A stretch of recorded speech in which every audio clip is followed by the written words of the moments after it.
21과 빌닷과 욥, 하나님의 높으심을 달리 말하다.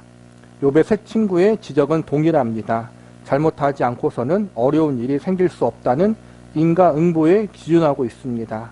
이는 성경 속에서도 나타난 중요한 하나님의 공의 중의 하나입니다. 신명기에서도 모세를 통하여 선언하신 복과 저주의 약속입니다. 이는 하나님의 통치의 어떤 질서이고 원칙입니다. 그러나 욥기는 시편 103편에서 본 바와 같이 여호와는 자비롭고 은혜롭고 긍휼이 많으시고 노하기를 더디하시고 인자와 진실이 풍부하시도다라고 하는 또 하나의 다른 하나님의 의로우심을 보여주고 있습니다.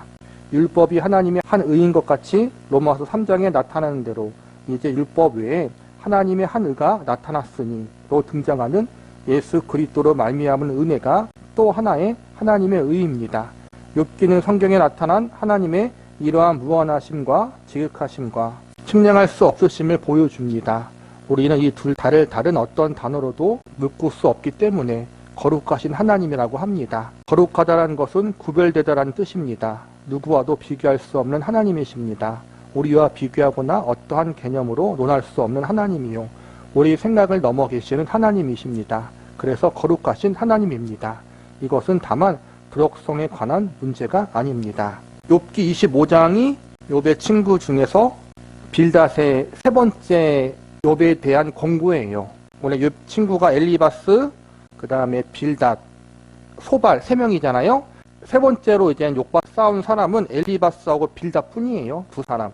25장이 욥에 대한 빌닷의 정죄고 27장이 빌닷에 대한 욥의 또 이제는 대답이에요. 그리고 28장부터 31장까지 지금까지 욥의 세 친구가 욥을 권면하고 또 정죄하고 또 가슴 아프게 했던 이야기를 욥이 마음에 담아두었던 이야기를 28장부터 31장까지 이야기하면서 자기 하소연을 해요.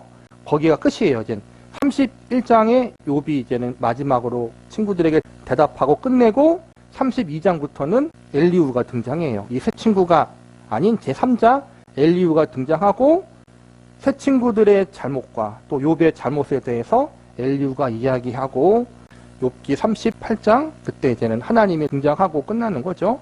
다음 장이 이제 욥의 마지막 말이라고 보시면 돼요. 아무튼 욥의 세 친구들 빌닷도 마찬가지고 주구장창 이야기하는 것이 뭐냐면 잘못하지 않고서는 이렇게 어려운 일이 생길 수 없다. 인과응보의 법칙을 계속 이야기하고 있다는 거예요.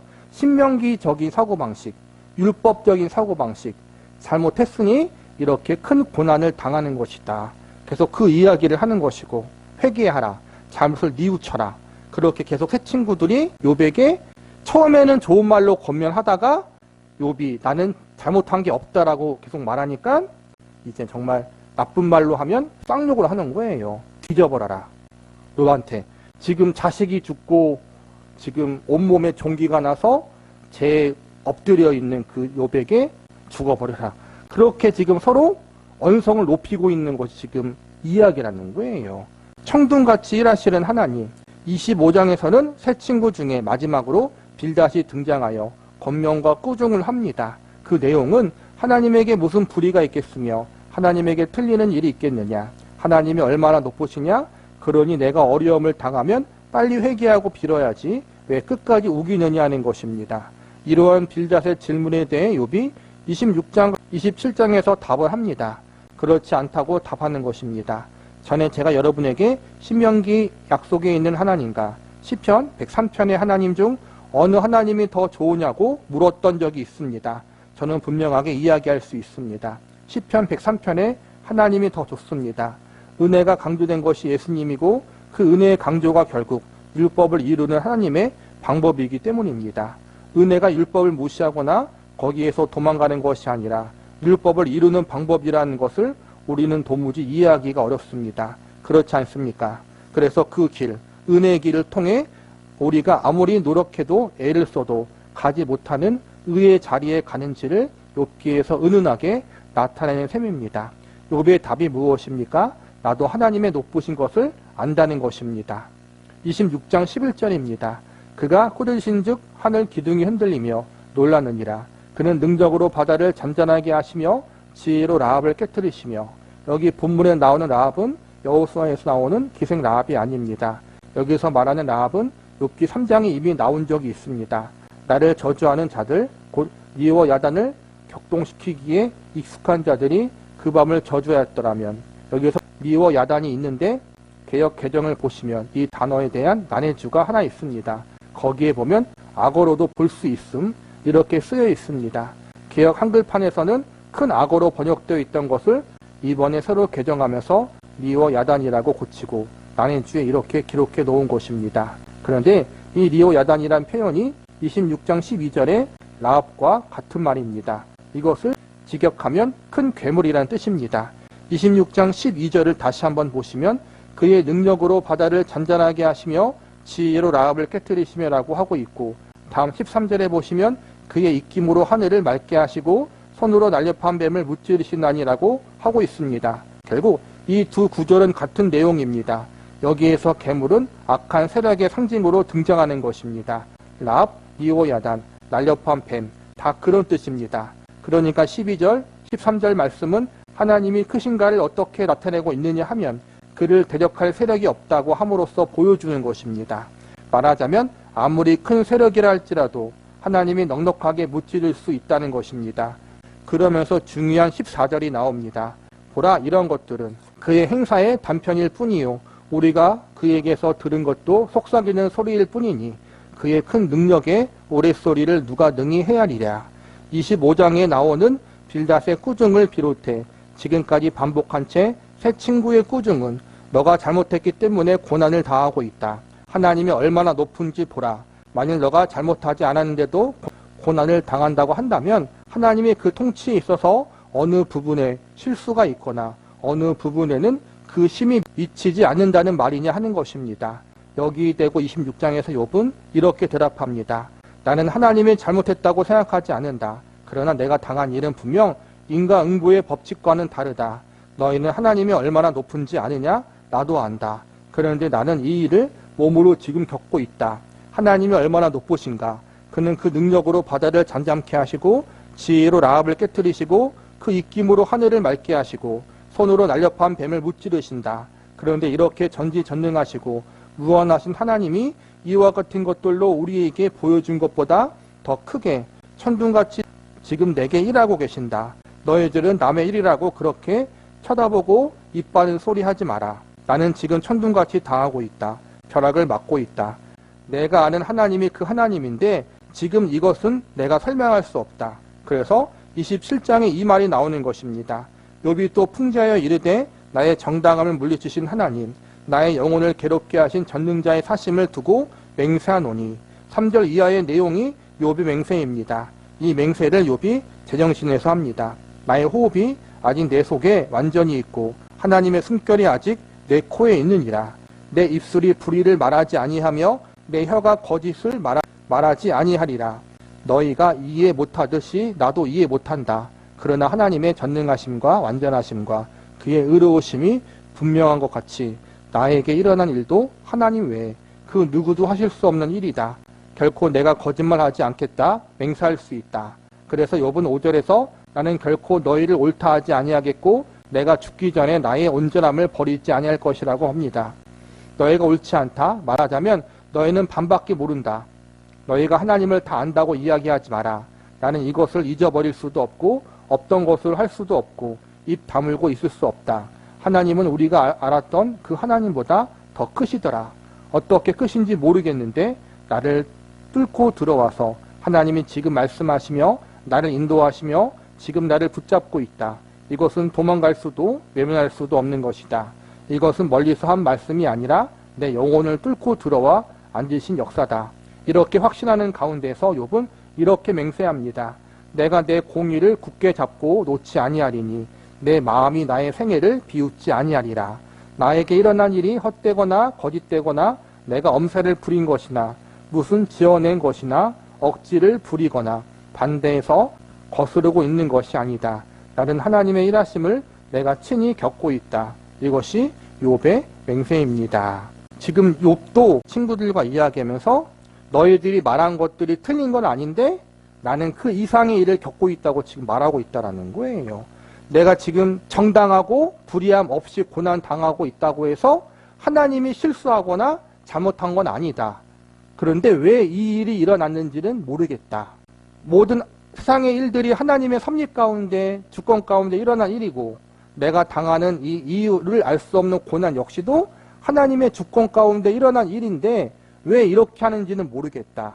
너희는 자꾸 나의 잘못 혹은 내 자녀들의 잘못이라고 이야기하는데 그게 아니다라는 거예요. 하나님은 우리가 알고 있는 것보다 더 크게, 더 넓게 일하고 계시다.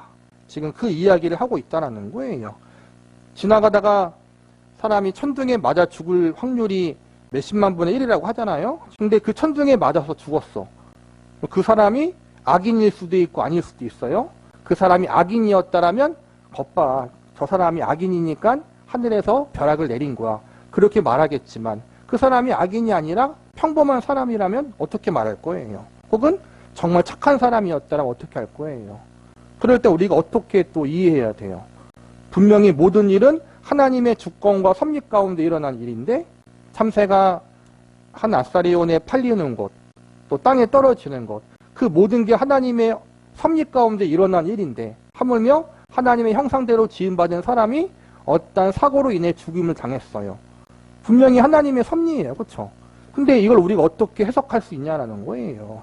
이걸 단순히 신명기적인 사고방식, 율법의 사고방식, 하나님 앞에 잘못한 자는 저주받고 잘한 자는 복받고 그 원리에 대입할 수 있냐라는 거예요. 그 원리가 하나의 하나님의 법칙은 맞지만 모든 걸 설명할 수 없다. 동일하게 우리가 알고 있는 그 하나님에 대한 신앙, 그 신앙이 우리가 겪고 있는 혹은 상대방이 겪고 있는 것에 대해서 100% 정확하게 우리가 해석하고 또 적용하기는 어려운 부분들도 있다는 거예요. 우리가 알고 있는 게 틀렸다는 것이 아니라 그게 모든 것을 다 알게 하는, 다 적용할 수 있는 게 아니라는 거예요. 조심하자라는 거, 우리가 겸손하자라는 거예요. 내가 작은 체험 하나 했다고 해서 그것이 마치 하나님의 전부를 아는 것처럼 여기면서 상대방을 대할 때 그렇게 함부로 대하지 말자라는 거예요. 내가 이렇게 했더니 하나님이 이렇게 복을 주셨어.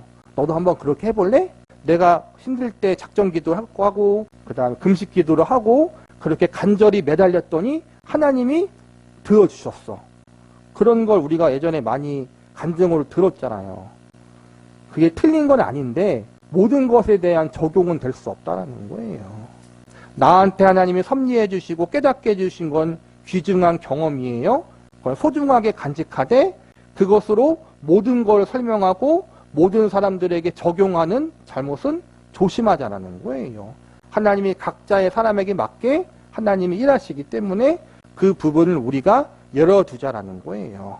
나의 정당함을 물리치신 하나님, 욥이 있는 답과 새 친구의 질문 사이에 그 간격, 다른 차원이 무엇인지를 욥기는 이야기하고 싶어 합니다. 그래서 욥은 친구들에게도 그들의 논리와 주장을 충분히 길게 이야기할 기회를 주고 있습니다.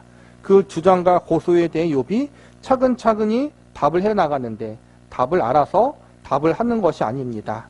그들이 다 알고 있다는 하나님, 그들이 경험하고 이해한 하나님보다 욥이 경험한 하나님이 더 크시다는 것을 놓을 수 없기 때문에 그렇게 할 수밖에 없는 것입니다. 옛날에 이런 이야기가 있었습니다. 동생이 바다를 한번 보고 와서 그 형에게 바다가 정말 크다고 이야기했습니다. 그러자 그 형이 두 손으로 원을 그리면서 이만하더냐 했더니 동생이 아유 그것과는 비교가 안 돼 그랬답니다. 이번에는 그 형이 두 팔을 크게 벌려 이만하더냐 했더니 동생이 아이고 형님 팔을 빼서 저 선에다가 집어 던져도 그것보단 커요라고 했답니다. 어디에서 들은 이야기인지 기억 안 나지만 아무튼 우리가 손을 모으고 손을 벌리고 팔을 빼서 집어 던진다고 해서 그것이 바다와 비슷하긴 하겠습니까? 지금 욥이 그렇게 말하는 것입니다. 사실 기독교 신앙에는 우리를 놀라게 하는 것은 많습니다. 아브라함에게 한 약속, 이스라엘의 선택, 출애굽, 바벨론 포로, 예수의 오심 등등 우리가 감당할 수 있는 것이 없습니다. 다 우리가 이해하고 쉽게 안심하려고 하는 것을 넘어서는 이야기입니다. 그래서 가만히 보면 우리는 성경이 이야기하고 하나님이 예수를 보내어 이야기하는 그 자리까지 안 가고 싶어 합니다. 우리는 하나님이 우리에게 요구하는 것보다 훨씬 단순하게 타협하자고 하는데 하나님은 그렇게 안 하십니다. 그것이 여기에 지금 어떻게 표현되어 나옵니까? 27장 1절을 보겠습니다. 욥이 또 풍자하여 이르되 나의 정당함을 물리치신 하나님, 나의 영혼을 괴롭게 하신 전능자의 사심을 두고 맹세하노니. 맹세라는 것이 무엇입니까? 우리는 자신의 어떠한 진정성을 증명하려고 할 때 맹세합니다. 어떻게 맹세합니까? 자신을 걸고 하는 맹세 중에 최고는 내가 틀렸으면 날 죽여입니다. 그것보다 작은 것에는 내가 틀렸으면 10억 줄게, 우리 집 줄게, 이런 것들이 있습니다. 이런 것들로도 상대가 안 믿으면 나 죽여도 좋다, 그러는 것입니다. 그런데 그렇게 해도 안 믿으면 어떻게 합니까? 그것보다 더 커집니다. 어머니 산수에 걸고 맹세할 게까지 나가게 되는 것입니다. 욥이 지금 그렇게 해서 점점 크게 걸어서 어디까지 갔느냐 하면 하나님에게까지 갔습니다. 여기에서는 그 하나님이 어떤 하나님으로 등장합니까? 내 기도에 응답하시는 하나님, 나를 선대하시고 축복하시는 하나님이 아닙니다. 뭐라고 합니까? 나의 정당을 물리치신 하나님, 나의 영혼을 괴롭게 하신 전능자라고 합니다. 바로 이런 전능자의 사심을 두고 맹세하는 것입니다. 무시무시한 맹세입니다. 세 친구가 모두 달려들어서 하는 말이 무엇이었습니까? 하나님이 얼마나 높으신 줄 아느냐? 너는 지금 뭐하고 있느냐? 였습니다. 그러니까 욥이 이렇게 답합니다. 그래, 내가 그 하나님을 두고 맹세하는데 그 하나님이 어떤 하나님인가 하면 내 의를 물리치시고 내 영혼을 괴롭게 하시는 전능자시다, 그러는 것입니다.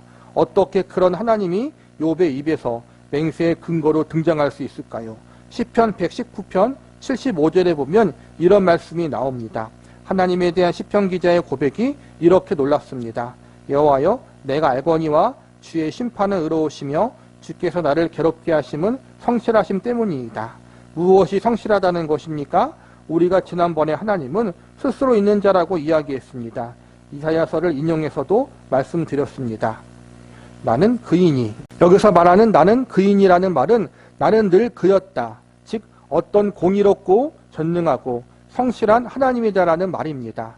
스스로 있는 자를 제가 무엇이라고 해석했습니까? 하나님이기를 중단하실 수 없는 분, 늘 하나님이신 분, 시간과 장소와 환경과 조건에 관계없이 늘 하나님이신 분이라고 했습니다. 그래서 욥기가 보여주는 것이 무엇입니까? 우리가 원하는 간단한 종교, 우리가 원하는 간단하고 단순한 신이 될 것을 거부하시는 하나님이십니다.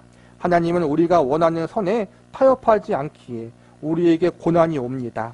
우리는 남들이 어려움을 당하면 쉽게 이야기합니다. 하나님에게 무슨 뜻이 있을 거예요? 고난 당해보시면 그 말이 제일 듣기 싫습니다. 우리는 다 하나님에게 무슨 불의가 있겠느냐? 그렇게 말합니다. 이 말씀 그대로입니다. 여호와여, 내가 알거니와 주의 심판은 의로우시며 주께서 나를 괴롭게 하심은 성실하심 때문이다. 우리는 주의 심판이 의로우시다라는 말을 아무데나 써먹습니다. 그런데 그 의로우심은 무엇으로 옵니까? 주께서 나를 괴롭게 하심은 성실하심 때문이다. 우리를 괴롭게 하는 것으로 온다는 말입니다.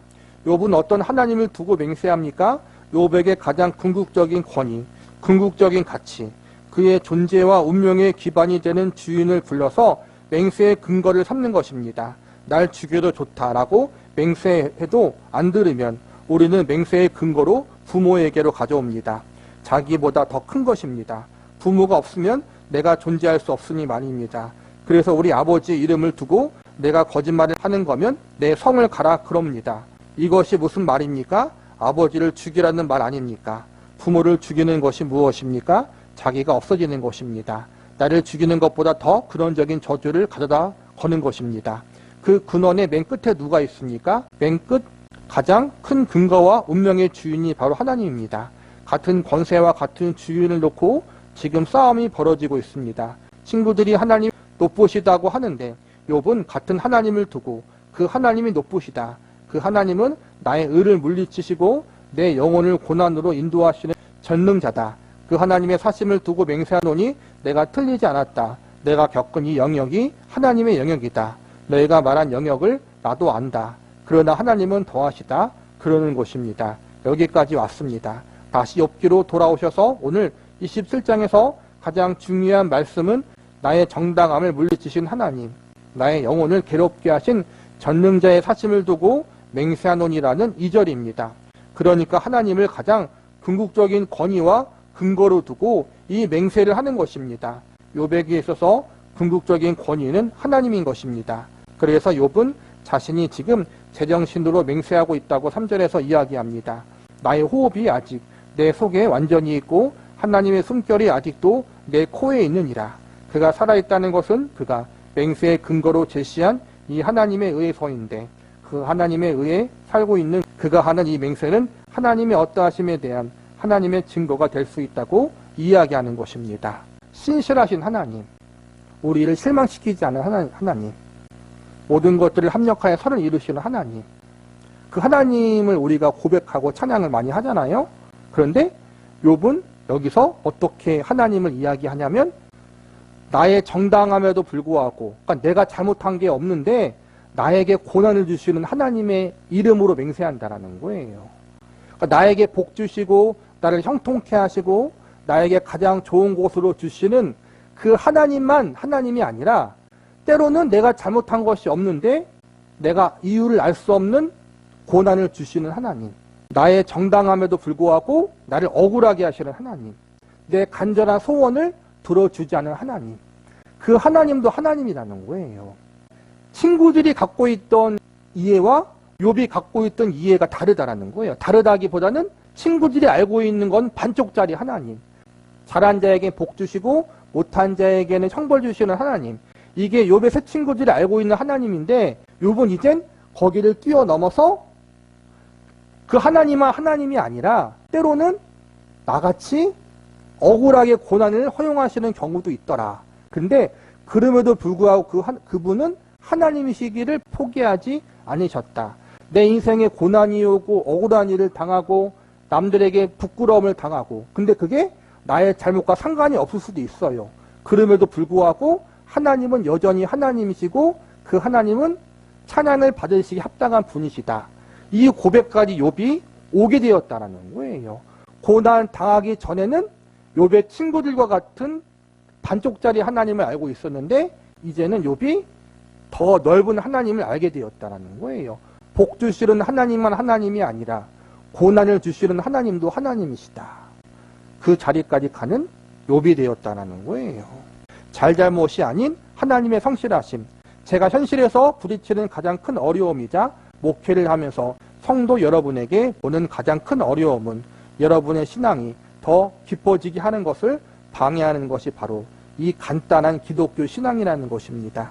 이 간단한 기독교 신앙이라는 것은 잘잘못이 전부인 신앙입니다. 형통과 고난, 둘밖에는 비교할 것이 없습니다. 그래서 우리가 잘하면 분명히 잘 되어야 하는데 그럼에도 불구하고 현실에서 잘 되지 않는 것을 어떻게 풀어야 하는지 몰라서 사실 신앙생활을 더 치열하게 할 수밖에 없습니다. 더 열심을 내고 더 만족스러운 헌신을 해서 하나님도 행복하고 나도 만족하는 그 길을 갈 수 없는 것이 신앙의 현실입니다. 우리가 아는 답은 무엇입니까?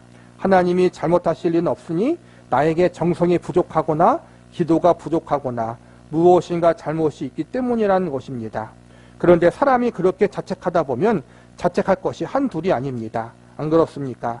자책할 것 투성입니다. 중학교 때 컨닝한 것부터 시작해서 거짓말한 것 등등 다 따지고 보면 우리가 태어난 것 자체가 죄입니다. 태어나지 말았어야 합니다. 생일 축하 노래인 해피 벌스데이 투 유를 이렇게 번역하는 것을 들었습니다. 왜 태어나니? 왜 태어나니? 물론 그런 뜻은 아니겠지만 자책하다 보면 거기까지 갑니다. 이 문제를 해결할 수 없고 아름답은 하나님의 의로우심에 만족을 드려야 한다는 것밖에 모르고 있으면 애매한 자리로 도망갈 수밖에 없습니다. 안 믿는 것도 아니고 믿는 것도 아닌 자리에 대강 걸치고 있을 수밖에 없습니다. 그래서 신앙의 표현이 다 공식화됩니다. 공식화된다는 것이 무엇인지 아십니까? 실제로 본인이 참여하지 않은 명분과 고귀함으로 바뀌더라는 것입니다. 기도도 참 멋이 없어집니다. 피와 눈물이 없는 기도가 되어버립니다. 기도를 멋있게 하려고 하면 안 됩니다. 어느 한 개인이 기도하면 그 기도 속에서 그의 눈물과 한숨과 땀과 피가 나와야 합니다. 물론 공식 기도를 그렇게 할 수 없습니다. 그러나 여러분 각자가 기도해 보면 알지 않습니까? 우리는 사실 세계 평화를 위해서 기도할 틈이 없습니다. 여러분 기도는 얼마나 자기를 희선해서 흠이 없게 만드느냐의 싸움이 아닙니다. 그러나 우리는 다 그것만 하고 있습니다. 결국 모든 문제는 나에게 달려있다고 생각하기 때문입니다. 하나님이 그의 성실하심으로 우리를 고난으로 이끌어 우리를 자책하게 하시는 것까지 하나님의 일하시는 영역이라는 사실을 모르면 우리는 마음 놓고 우리 인생을 신앙에다 맡길 수 없습니다. 그렇지 않습니까? 하나님이 욥을 고난으로 이끄시는 것은 시편 119편에서 보듯이 하나님의 성실하심 때문입니다. 하나님은 창조와 구원과 심판에 있어 하나님의 뜻을 이루기 위한 타협이 없는 분입니다. 이것은 하나님의 무서움입니다. 잘잘못의 무서움이 아니라 하나님의 뜻을 이루시는 무서움입니다. 우리는 어디로 도망갑니까? 쉬운 하나님으로 도망갑니다. 그런데 욥은 이제 배웁니다. 하나님, 나를 고통스럽게 한 것은 죽음으로 끝내지 않는 하나님의 신실하심 때문입니다를 만들어냅니다. 그가 맹세하는 것은 무엇입니까? 내가 살아있다는 고백. 하나님이 나를 죽이지 않고 살아서 이 말을 하게 한다는 말의 뜻이 무엇입니까? 욥기의 시작을 생각해 봅시다. 사탄의 도전 앞에 하나님이 응하시고 좋다, 해보자. 욥이 복을 받기 때문에 나를 하나님으로 섬기고 있는가? 아니면 그것이 없이도 나를 섬길 수 있는가를 보자. 너가 하는 도전대로 한번 해보자라고 해서 욥의 고난이 시작되었습니다. 그러나 하나님이 무슨 단서를 달았습니까? 생명은 빼앗지 못한다. 우리는 이것이 무슨 최소한의 조건인 것처럼 생각합니다. 아닙니다. 죽이지 않은 것이 하나님의 뜻입니다. 죽는 것이 더 쉬운 것입니다. 욥이 그것을 원합니다. 답이 없는 고난을 당해서 처음에 욥이 부르짖었던 비명과 소원이 무엇이었습니까? 죽여주시옵소서, 죽이시옵소서였습니다. 난 왜 태어났을까였습니다. 죽으면 답이 되지 않겠습니까? 하나님, 저 같은 것 하나가 잘못했던들 하나님 앞에 무슨 누가 된다고 저를 이렇게 괴롭히십니까? 이렇게 시작합니다. 죽음이란 무엇입니까? 죽으면 끝입니다. 죽으면 고난도 슬픔도 분노도 없습니다. 또 하나님이 보실 때 잘못하는 데를 제거하고 다 지워버리면 평화로워지지 않겠습니까? 그런데 여러분, 그림을 한번 생각해 보십시다. 그림이라는 것이 백지를 놓고 누구의 백지가 더 하얀지 싸움하는 것입니까? 아닙니다. 그림은 그리는 것입니다. 누가 예쁘게 그리느냐는 것입니다. 하나님은 우리를 만드십니다. 그것을 욥이 깨닫는 것입니다. 하나님이 우리에게 고난을 주시는 것은 고난을 넘어서는 가치로 우리를 부르고 있다는 증거입니다. 죽음이 더 쉽고 고통이 더 큽니다. 욥은 그 고통의 자리에서 하나님이라는 우리가 존재하느냐 마느냐를 주관하시는 분이 아니라 하나님의 목적과 가치에 응할 때까지 놓지 않으시는 분이라고 드디어 발견합니다. 욥이 초반에는 이 말을 자주 했잖아요. 나를 죽여주시옵소서. 내가 왜 태어났냐? 하나님이 엄마 뱃속에 있을 때 내가 빛을 보지 못하도록 그냥 낙태하게 되었으면 지금의 고통이 없었을 텐데, 그러니까 자기의 생일을 저주하고 나를 태어나게 하신 하나님에 대해서 원망했다라는 거예요. 너무 고통이 크니까.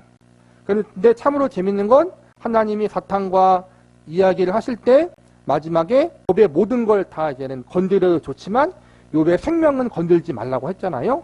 그 이유가 무엇이냐 하면은 결국에는 욥을 죽이지 않고 끝까지 살리셔서 하나님이 뭔가 얻어낼 게 있다는 거예요. 그 얻어낼 게 뭐예요? 욥의 신앙 고백이라는 거예요. 욥을 더 깊은 신앙의 자리에 가게 하기 위해서. 그래서 하나님이 우리를 지금까지 살려놓으신 것, 우리가 죽을 위기들이 있었잖아요. 우리도 모르는 사이에 작게로 뭐 이야기하면은 길 가다가 차에 치여 죽을 수도 있고, 길 가다가 간판이 떨어져 죽을 수도 있고, 그렇죠? 혹은 병으로 죽을 수도 있고, 사고로 죽을 수도 있고, 그러한 무수한 위기들이 우리가 알게 모르게 우리의 삶 가운데 있어요. 그러한 무수한 위기 가운데 지금 살고 있는 건 하나님이 아직 우리의 생명을 데려가지 않으신 거예요. 그렇죠? 왜 아직까지 데려가지 않으셨는가? 우리를 욥과 같이 만들기 위해서 우리를 데려가지 않으셨다라는 거예요. 죽으면 편해요. 믿는 사람 같은 경우는 죽으면 천국 가니까 더 이상 죄 지을 일도 없고 고통스러울 것도 없는데, 하나님이 아직 우리를 데려가지 않으신 이유는 살아서 우리를 훈련시키시고 연단시키시고 하나님에 대해서 더 깊이 아는 사람으로 만들기 위해서라는 거예요. 지난 시간 말했듯이 죽으면 천국 가면 영화로운 존재가 되어지는데 왜 하나님이 살아서 우리를 연단시키시는지 모르겠어요. 그런데 죽어서 우리가 완전하게 영화롭게 되어지는 것보다 살아서 우리가 성숙하게 되어지는 것을 하나님이 더 기뻐하신다는 거예요. 지금 욥이 그 자리에 있고 우리도 지금 그 자리로 가고 있다는 거예요. 그 길이 참 어려운 길이다. 그래서 신앙이란 것이 간단한 게 아니다. 여기 나온 것처럼 간단한 기독교 신앙 요약본 하면은 유튜브에 조회수가 많이 나와요. 1시간 30분, 10분 요약 기독교 핵심. 근데 초신자들은 그런 것들이 필요해요. 간단하게 이제 빨리빨리 배우는 부분. 초신자들이나 기독교에 대해 모르는 사람들은 그런 것들이 도움이 돼요. 그런데 신앙생활을 오래 했던 사람들은 그런 것에 너무 이렇게 막 중독되면 안 돼요. 신앙생활은 간단한 게 아니에요. 진짜 어렵고 깊고 참으로 신비한 거란 말이에요. 형통과 고난, 저주와 복만 있는 게 아니라 정말 그 속에서 일하시는 하나님의 기쁘심과 높으심이 있다는 거예요. 우리가 그걸 지금 배우고 있다. 잘 배워야 된다는 거예요. 잘 배워야 된다. 쉬운 게 아니에요. 알면 알수록, 신앙생활을 하면 할수록 너무나 기쁘신 하나님의 일하심에 대해서 우리가 겸손하게 받아들이는 사람들이 되자라는 거예요. 기가 막힌 하나님의 일하심. 어떤 사람은 신앙이 좋은지 아십니까? 죄를 많이 지어본 사람이 좋습니다.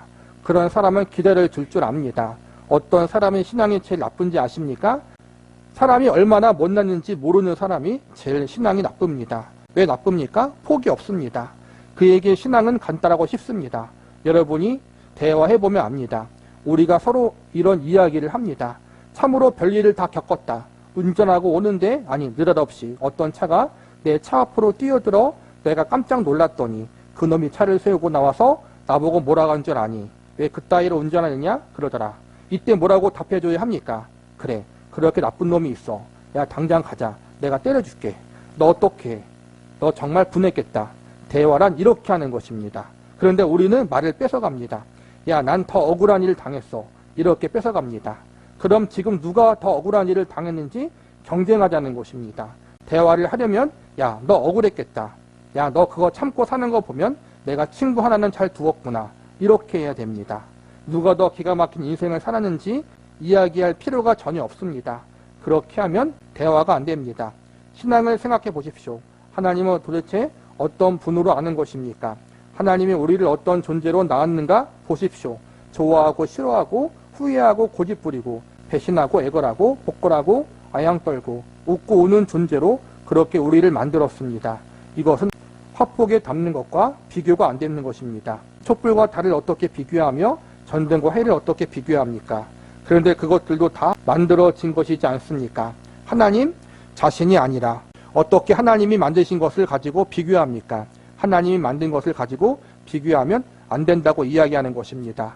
욥기를 어떻게 이해합니까? 다 와서 무엇을 묻느냐 하면 욥이 결국 어떻게 되었다는 거예요? 그럽니다. 그래서 욥이 결국 축복받았어. 이렇게 답하면 그럼 됐네요 하고 끝내버립니다. 그 과정이 무엇인지 모릅니다. 하나님이 어디서 일하시는지 모릅니다. 하나님이 일하고 계십니다. 우리가 회개하고 돌아와야만 만나주시는 것이 아닙니다. 우리가 잘못하는 그때도 같이 계십니다. 내가 너와 함께 있어 내가 어디로 가든지 너를 지키며 너를 이끌어 이 땅으로 돌아오게 할지라. 내가 내게 허락한 것을 다 이루기까지 너를 떠나지 아니하리라. 하나님이 야곱에게 한 약속입니다. 언제 한 약속입니까? 야곱이 사고치고 형한테 죽게 되어 도망갈 때 나타나셔서 한 약속입니다. 그런데 우리는 왜 신앙을 이렇게 생각합니까? 우리가 하나님을 우리 마음대로 만듭니다. 우리가 이해하기 쉽게 만드는 것입니다. 우리가 무엇을 하면 그에 대한 답을 내놓으라고 합니다. 이번엔 내가 이것을 잘했으니 하나님도 하나 내놓으라고 합니다. 또 우리가 잘못하면 그 다음에 하나가 없습니다. 하나님을 그렇게 간단하게 보시면 안 됩니다. 이것은 정말 신성모독입니다. 하나님이 자기 아들을 주었다는 말을 못 알아듣는 것입니다. 내가 어려워지니까 친구가 자기 집을 팔아서 내게 돈을 줬다고 하면 얼마나 놀라겠습니까? 이게 말이 되는 이야기입니까? 말이 안 됩니다. 그런데 성자 하나님이 와서 우리 손에 죽습니다. 그런데 우리는 이렇게 말을 못 알아듣습니다. 예수 믿는 것은 그렇게 간단한 것이 아닙니다. 훨씬 깊습니다. 늘 기적 속에 있습니다. 하나님의 지극하심 속에 있습니다. 잘 생각해 보십시오. 나의 의로움, 나의 간절함, 나의 처절함, 비명, 절망, 막다른 느낌, 끝장나지 않고 그렇게 계속 살아야 하는 것이 다 기가 막힌 것입니다. 그런 것이 기가 막힌 하나님의 지극하심이라는 말입니다. 욥이 드디어 그것을 부르짖습니다. 나의 궁극적 주인이요 권세요 진리요 근거는 하나님이시다. 그분에 의하여 내가 살아있고 내가 고생하고 있고 내가 비명지르고 있다. 그래서 시편 139편에 가면 이런 기가 막힌 시가 있습니다. 여호와여 주께서 나를 살펴보셨으므로 나를 아시나이다. 주께서 내가 앉고 일어섬을 아시고 멀리서도 나의 생각을 밝히 아시오며 나의 모든 길과 내가 눕는 것을 살펴보셨으므로 나의 모든 행위를 익히 아시오니 여호와여 내 혀의 말을 알지 못하시는 것이 하나도 없으시니이다. 무슨 말입니까? 우리를 만들어 놓고 어떻게 하나 보자 하는 그런 대상물이 아닙니다. 하나님이 우리를 만들었다는 것은 우리의 생각과 우리의 체질과 우리의 본성과 우리의 능력과 이런 모든 요소들이 하나님의 창조물이라는 뜻입니다. 앉고 일어섬도 아신다는 것입니다. 이를 조금 풍성하게 의역하면 이렇습니다. 봉이 김선달을 아실 것입니다. 요즘 젊은 세대는 잘 모를 수 있습니다. 아무튼 이 봉이 김선달이 가서 사기를 칩니다. 어느 집에 들어가서 내기를 하는데 문간에 발 하나를 집어넣고 내가 방으로 들어갈 것 같은가 나갈 것 같은가 이렇게 문제를 냅니다. 세상에 이 문제를 맞출 수 있습니까? 그런데 시편 139편에서 다윗이 하는 이야기가 무엇이냐 하면 주께서 내가 앉고 일어섬을 아신다는 것입니다. 이 말은 내가 언제 앉을지 그리고 언제 일어날지를 안다는 말이 아닙니다. 그러니까 우리가 앉고 일어서는 결정을 이미 하나님이 해놓았다는 그런 결정론을 이야기하는 것이 아닙니다.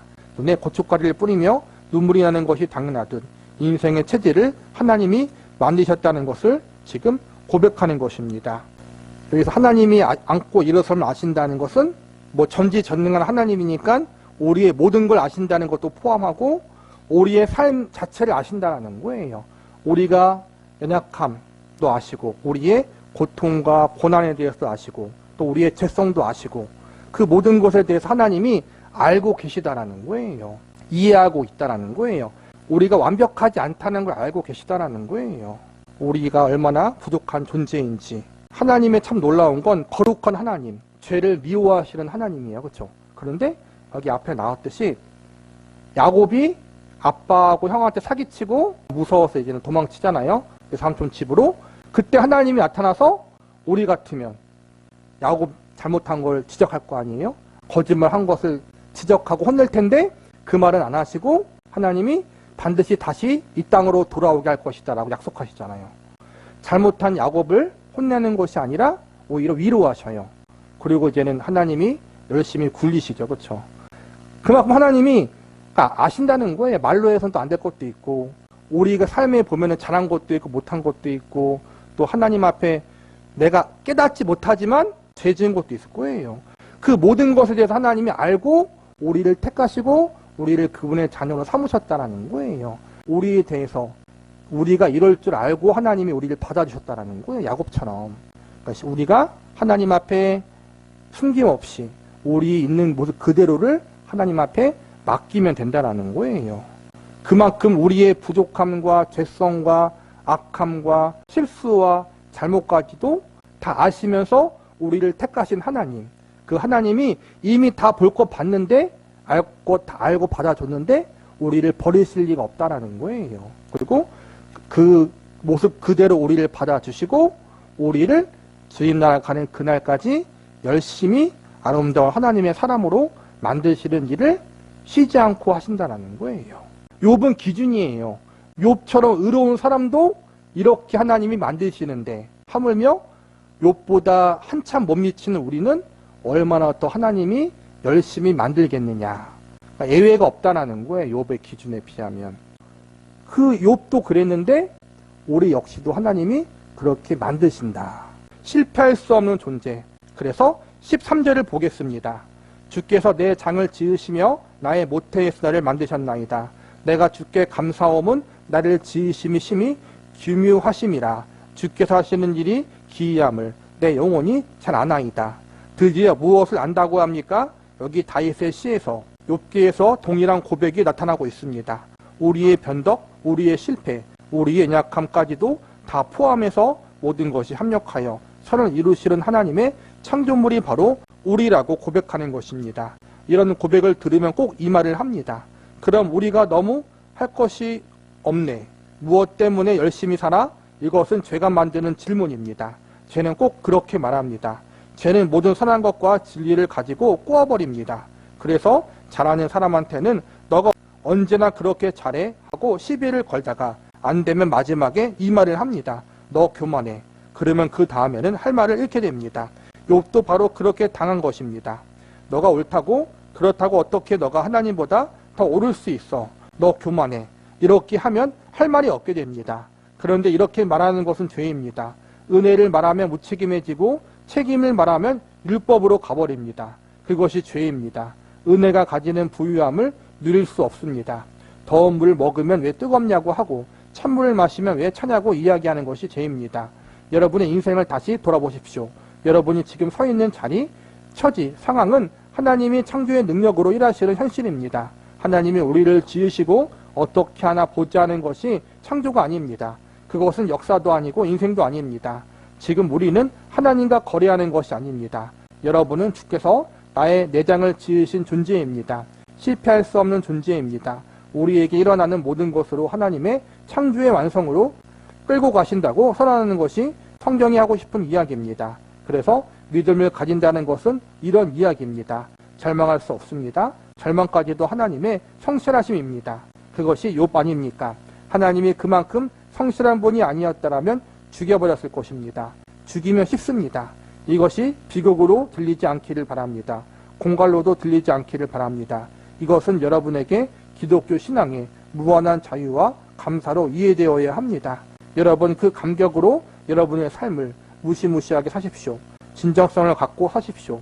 너무 털어버리지 마십시오. 너무 결박을 떨지 마십시오. 물론 도망가거나 무책임하게 굴지 않아야 하지만 거기에만 너무 붙들리지 마십시오.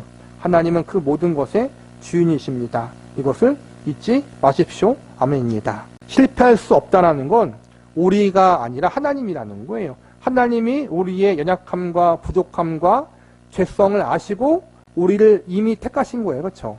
알 것 다 알고 볼 것 보고 택하신 거라는 거예요. 숨길 거 없이. 그 하나님이 우리를 하나님의 전지전능한 능력과 권능으로 이끄시고 계시기 때문에 우리의 인생 가운데 내 기준으로 실패가 있고 고난이 있고 넘어짐이 있고 죄가 있고 아쉬움이 있지만 하나님은 그것조차도 하나님의 능력으로 합력해서 선을 이루신다는 거예요. 우리를 택하시고 우리를 만들어 가시는 하나님은 실패가 없다는 거예요. 그 증거가 예수님, 하나님의 아들이신 예수님을 이 땅에 보내시고 또 십자가에서 그분의 생명을 주시면서까지 우리를 구원하시고 당신의 백성과 자녀로 삼으신 하나님은 우리를 포기하지 않으시고 하나님이 원하시는 자리로 우리를 만드시고 이끌어 가신다는 거예요. 하나의 원리로 또 하나의 간증으로 체험으로 이야기할 수 없어요. 진짜 그 깊은 곳으로 우리가 초대받았다. 저와 여러분이 그 속에서 지금도 그리고 앞으로도 하나님 앞에서 아름답게 만들어질 것이다라는 것을 믿고 우리가 감사할 수 있기를 바랍니다.